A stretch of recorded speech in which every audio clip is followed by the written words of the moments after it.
thank you, thank you, thank you. My goodness. Thank you, everybody. Thank you, thank you, thank you. Thank you. Oh, thank you all. Thank you so very much.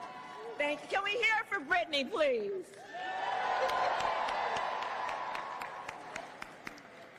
Oh, thank you. It's so wonderful to be back with everyone here. Thank you. That means so much more than I can say. Randy, thank you for your friendship, your long-standing friendship. As we all know, Randy is a force, and she has been an incredible friend and an advisor to the President and me. And I want to thank you on behalf of the President and me and our country for all that you are. And I want to begin by saying a few words about our President, Joe Biden. You know, right? Yeah. So last night, our President addressed the nation, and he showed once again what true leadership looks like. He really did. His words were poignant. You know, I'll speak in a moment about the importance of reminding people of history, teaching America's true history. He thinks and talks about his work and our country, understanding what it means in terms of what we do now and how that will impact the future. He thinks about our history in the context of the importance of the work we do now. And over the past 3.5 years and over his entire career, Joe has led with grace and strength and bold vision and deep compassion. And as he said, that's right. And as he said, in the next 6 months, he will continue to fight for the American people, and I know we are all deeply, deeply grateful for his continued service to our nation. Thank you. Thank you. And to the members of AFT, I thank you for your service to our nation.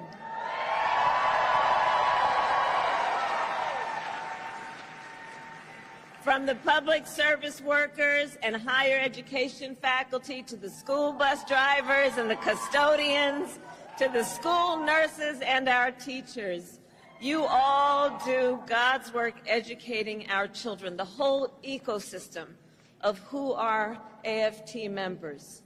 It is you who have taken on the most noble of work, which is to concern yourself with the well-being of the children of America. And I thank you for that. I thank you for that.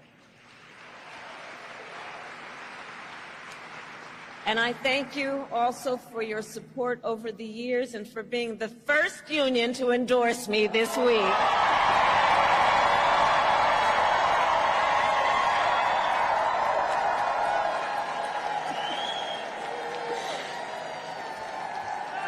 Thank you. I thank you. I thank you. And as you may know, I am a proud product of public education.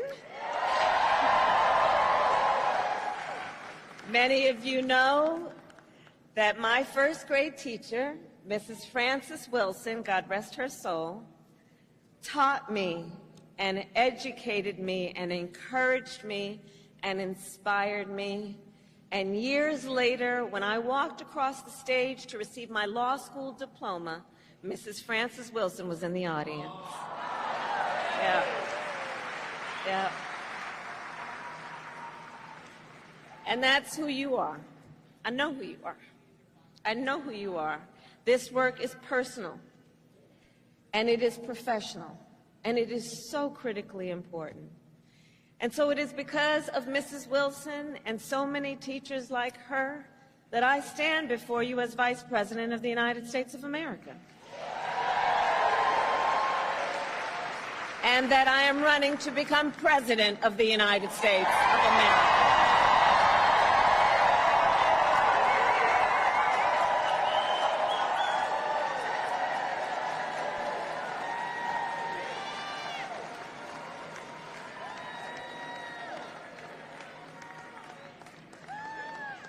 And what I know firsthand is that our teachers and all those who are here, all the members of AFT, I know that by nature you are visionaries.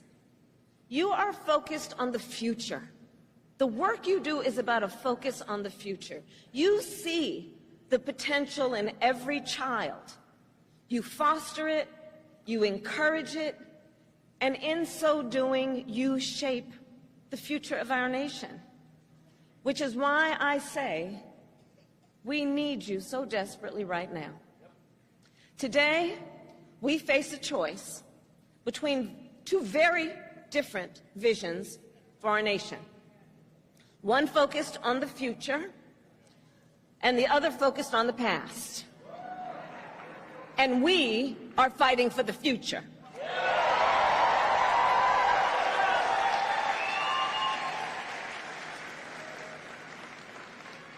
And in our vision of the future, we see a place where every person has the opportunity not just to get by, but to get ahead.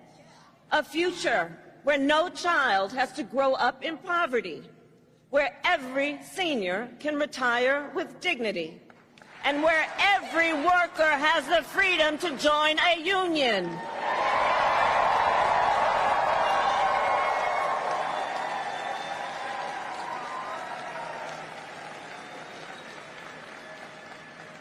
We see a future with affordable health care, affordable child care, and paid leave, not for some, but for all.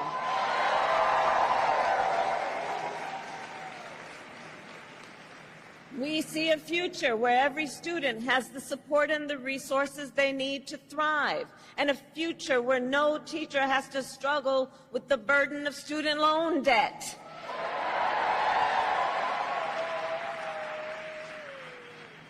So, as an example, our administration has forgiven student loan debt for nearly 5 million Americans, and twice as much for our public servants, including our teachers. Teachers like Tanya Cabeza, who I met recently in Philadelphia. Tanya was first in her family to go to college, and she had been, like many, paying off her student loans for 20 years. And she told me, she was like, look, I at many times wondered, would I have to leave this profession I love to just be able to pay my bills? But I did it, I didn't leave, because I love what I do and I understand the importance. But making decisions then about what she could afford in terms of her daily obligations and dealing with these loans. And after 20 years, she still owed $40,000 in student loans. And we forgave it all.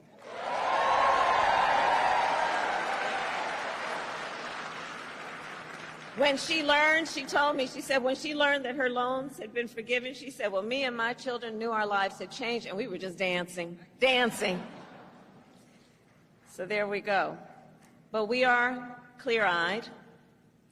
As we work to build a brighter future and to move our nation forward, there are those who are really trying to take us backward. And you, I'm sure, have seen their agenda, Project 2025. Randy, can you believe they put that thing in writing? 900 pages in writing.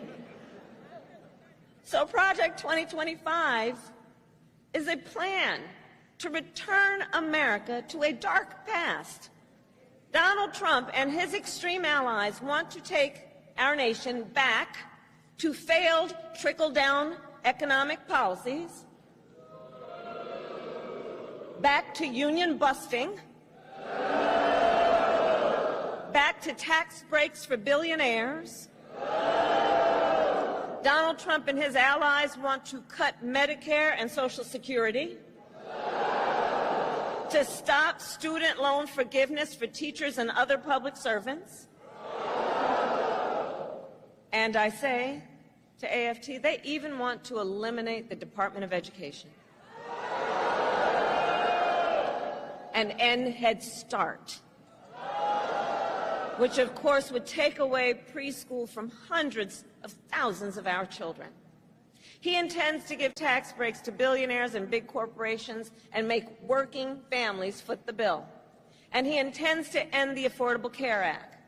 Now think about that, to take us back to a time when insurance companies had the power to deny people with pre-existing conditions. Remember what that was like? Children with asthma, women who survived breast cancer, grandparents with diabetes. You know, America has tried these failed economic policies before, but we are not going back. We are not going back.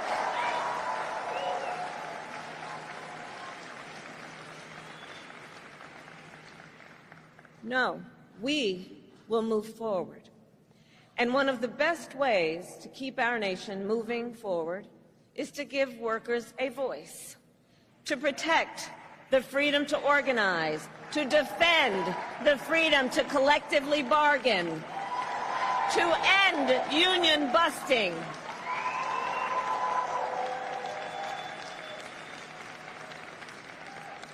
As head of the White House Labor Task Force, I have led our work to eliminate barriers to organizing in both public and private sectors, including for teachers. But there is more that we must do. President Joe Biden and I promised to sign the PRO Act into law, and I promise you I will keep that promise.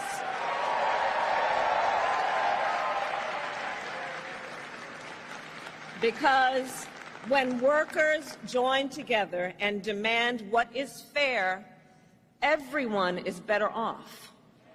Understand, and I say this everywhere I go, understand, you may not be a union member, but you should thank unions, and I'm looking to the cameras in the back of the room. Not them, but the people who might be watching.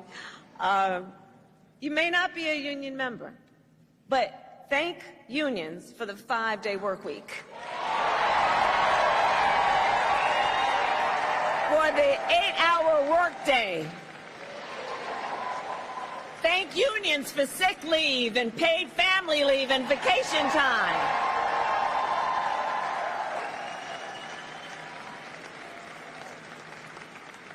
Because the fact is, unions helped build America's middle class. And when unions are strong, America is strong.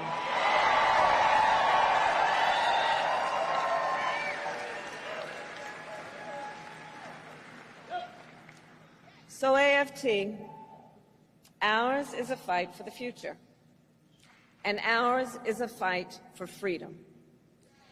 In this moment across our nation, we witness a full-on attack on hard-won, hard-fought freedoms.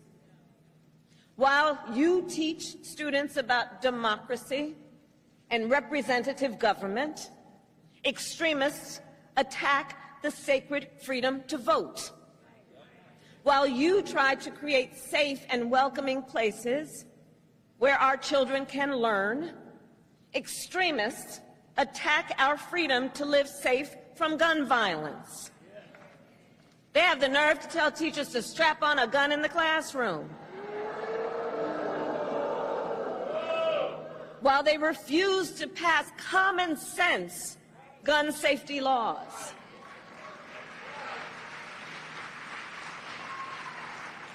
And while you teach students about our nation's past, these extremists attack the freedom to learn and acknowledge our nation's true and full history, including book bans.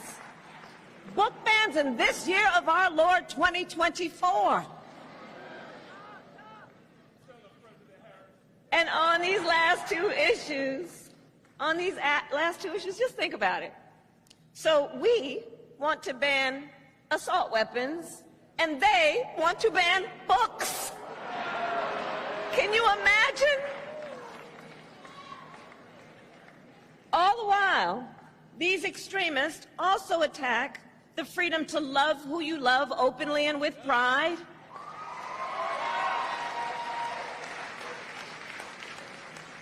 They pass so-called don't say gay laws Now, I have to tell you, so many of you may know, in 2004, on Valentine's Day weekend, I was one of the first elected officials in the country to perform same-sex marriages.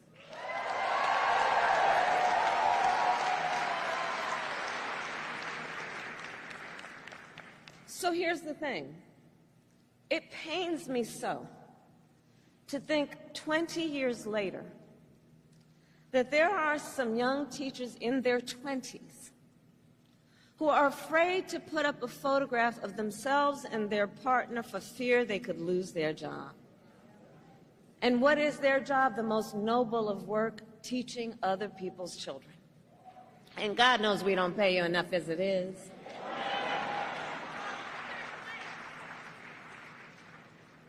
In this moment, we are in a fight for our most fundamental freedoms. And to this room of leaders, I say, bring it on. Bring it on. Bring it on.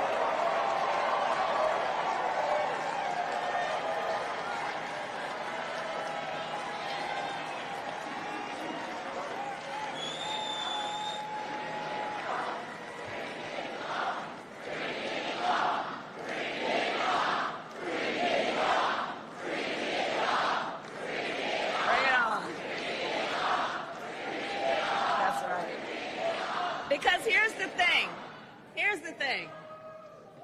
thing.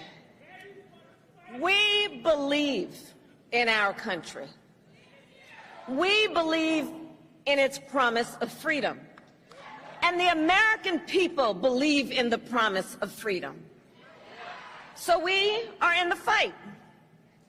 We who believe in the freedom to vote will pass the John Lewis Voting Rights Advancement Act and the Freedom to Vote Act. We who believe in the freedom to live safe from gun violence will pass an assault weapons ban. We who believe that every American should be free from bigotry and hate will fight to protect our teachers and our students from discrimination and make sure every student can learn America's history. And we who believe in reproductive freedom will restore the freedom of a woman to make decisions about her own body and not have her government telling her what to do.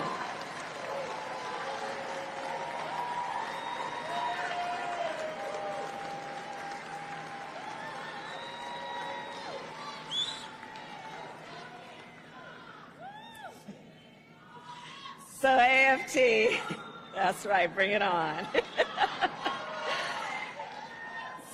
So ultimately, in this moment, I know we all know, we each in our country face a question. That question being, what kind of country do we want to live in?